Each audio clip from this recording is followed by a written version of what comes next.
महाभारत के प्रेमियों, मैं राम सागर शास्त्री आप लोगों के समक्ष रखने जा रहा हूं एक प्रसंग, जरासंध वध की कथा।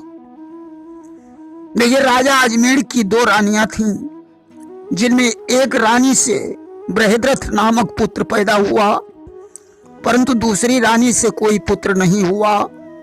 इसलिए राजा संत महात्माओं की सेवा किया करता था।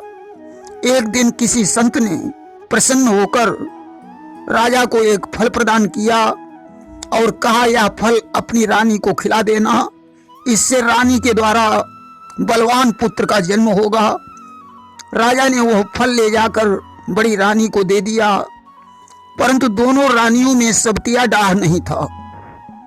दोनों प्रेम पूर्वक रहती थीं। अस्तु उन्होंने फल को काटकर आधा आधा खा लिया। इसलिए 10वें महीने में दोनों रानियों ने आधे आधे पुत्र को जन्म दिया।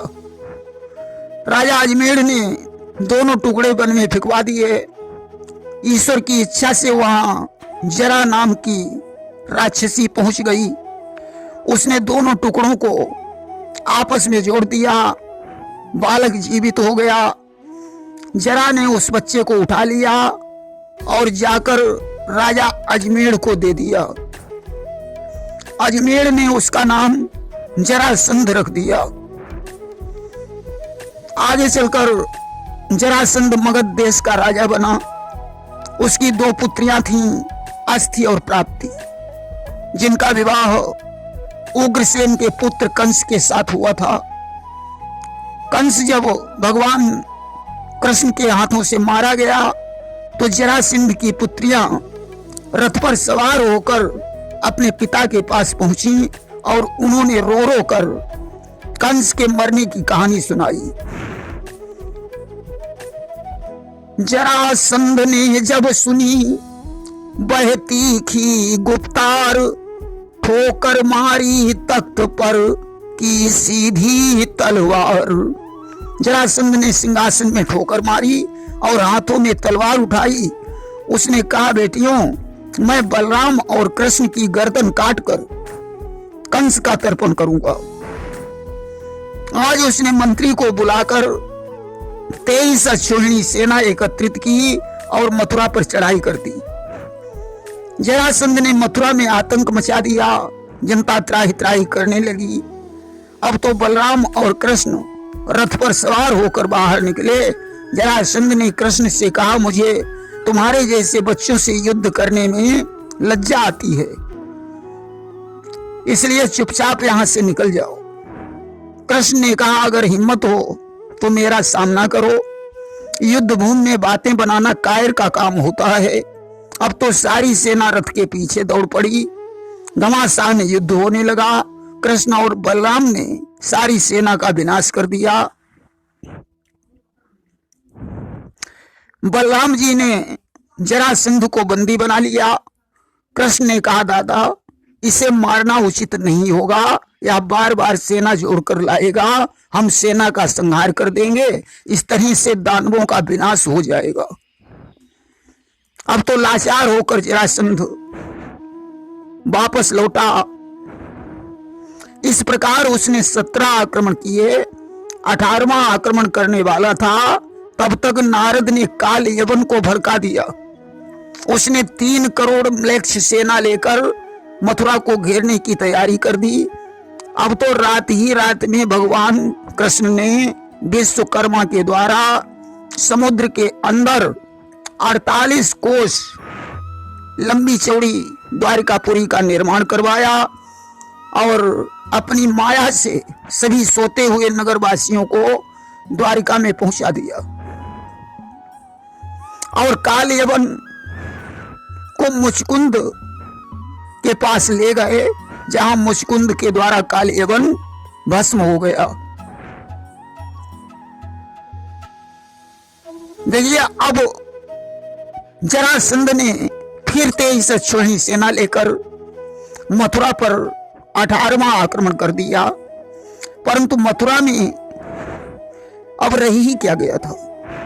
सारा जर जेवर द्वारिकापुरी में पहुंच चुका था। अब तो कृष्ण बलराम उसके सामने से भाग निकले। जरासंध सेना सहित पीछे दौड़ा। गौतम पर्वत पर चढ़े कृष्ण, गिर आई सेना हुज्जत में। सेनापति बोला बस वीरों, अब आग लगा दो पर्वत में। कृष्ण और बलराम प्रवर्षण पर्वत पर चढ़ गए। मंत्री ने पर्वत में आग लगवा दी। जब पर्वत के छोर जलने लगे तब कृष्ण और बलराम 44 कोस ऊंचे पर्वत से कूदकर पृथ्वी पर आए और द्वारिकापुरी को चले गए। जरासंध ने समझा कि दोनों जल गए। बड़ी प्रसन्नता के साथ मथुरा पर अधिकार करके वापस लौट आया। सज्जनों, एक बार की बात है, भगवान कृष्ण दरबार में आनंद से बैठे हुए थे। तभी द्वारपाल ने आकर उन्हें सूचना दी कि प्रभु, मगध देश से एक ब्राह्मण जरासंध के कैदी राजाओं का संदेश लेकर आया है, जिन्हें उसने यज्ञ में जीत कर कैद किया था। भगवान ने कहा, जाओ विप्रदेव को आदर के साथ ले आओ। आज भगवान ने ब्राह्मण का यथोचित सत्कार किया और बोले, राजाओं से जाकर कह देना अतिशीघ्र तुम्हारा बंदी मोचन हो जाएगा। इधर धर्मराज युधिष्ठिर ने अश्वमेध यज्ञ किया। भगवान कृष्ण के पास निमंत्रण आया।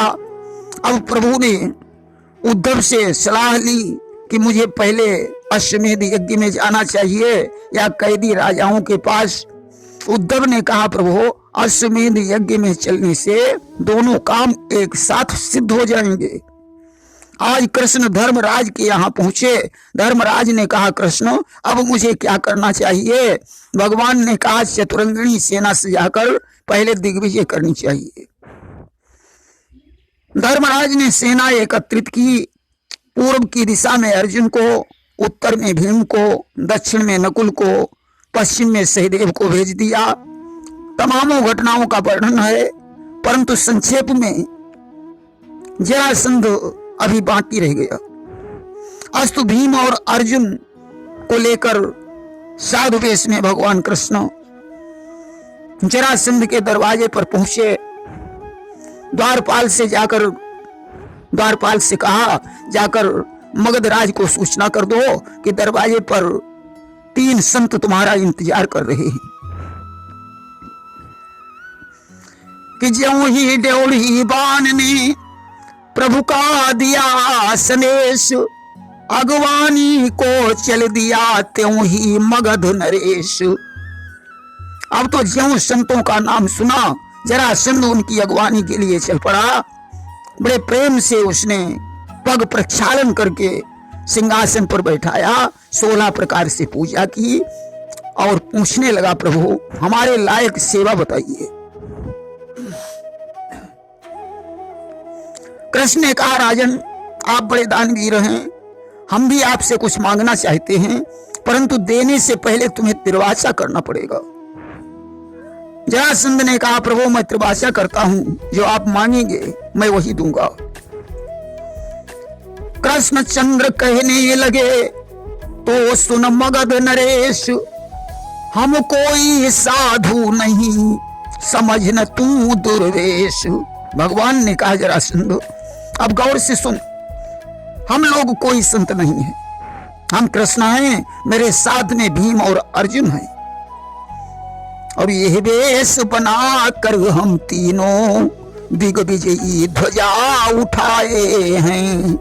हे दानवीर, तेरे द्वारे रण भिक्षा लेने आए हैं। हम लोग अपना वेश बदलकर दिग्विजयी झंडे को लेकर तेरे दरवाजे पर युद्ध की भीख मांगने के लिए आए हैं। जरासंध ने कहा, तो ये नाटक बनाने की क्या जरूरत थी? सीधे बता देते, अरे तुम हमारे साथ क्या लड़ोगे कृष्ण? मैंने तुम्हें एक बार नहीं 18 बार भगाया है, इसलिए तुमसे युद्ध करने में मुझे लज्जा आती है। अर्जुन तुम्हारा सेवक है, मैं उसके साथ भी युद्ध नहीं कर सकता। हमारा जोड़ तो भीमसेन से बनता है। भगवान ने कहा, कोई बात नहीं, भीमसेन से ही युद्ध कर लो। जरासंध ने कहा, परंतु तुम्हें ये संत वेश त्यागना पड़ेगा, क्योंकि संतों से युद्ध करने में वीरता कलंकित होती है। अब तो सभी ने संत वेश का परित्याग कर दिया। भीम और जरासंध का युद्ध होने लगा। गदा युद्ध करके जब छक गए तो मल्ल युद्ध होने लगा। 26 दिन युद्ध हुआ, परंतु हार जीत नहीं हो पाई। एक दिन भीम के जरासंध ने घूंसा मारा, भीम मूर्छित हो गए। शाम को युद्ध बंद होने के बाद भीमसेन ने कृष्ण से कहा, प्रभु अब क्या मुझे मरवा ही डालोगे? भगवान ने कहा, जाओ भीम, रात बीतने के बाद जरासंध तुम्हारे ही हाथों से मारा जाएगा।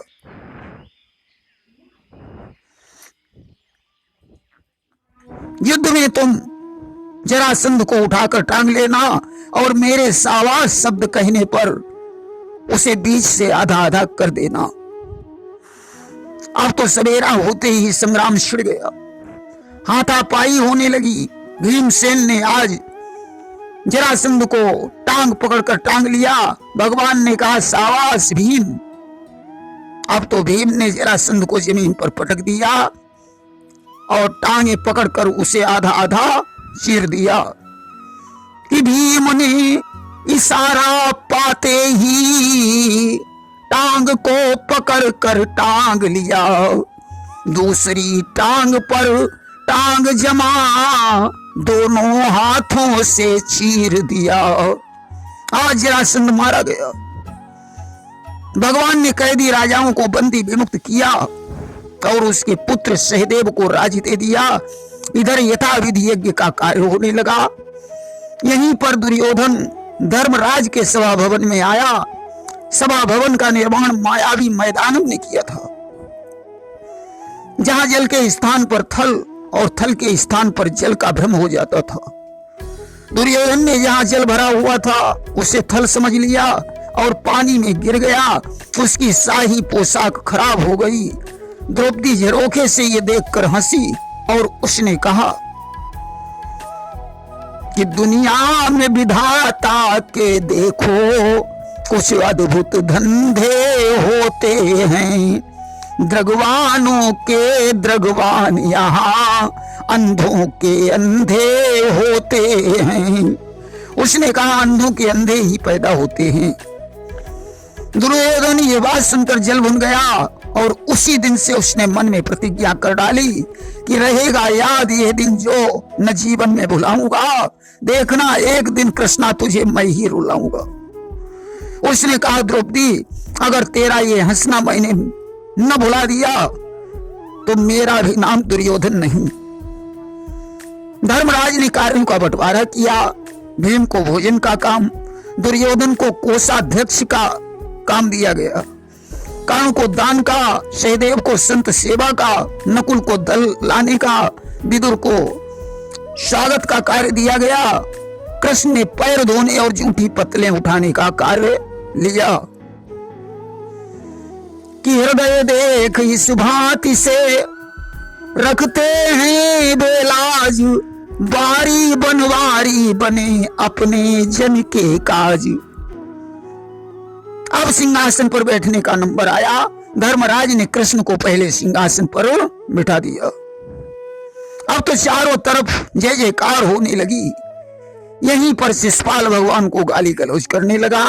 101 गालियां देने पर भगवान ने चक्र से उसका शीश काट लिया,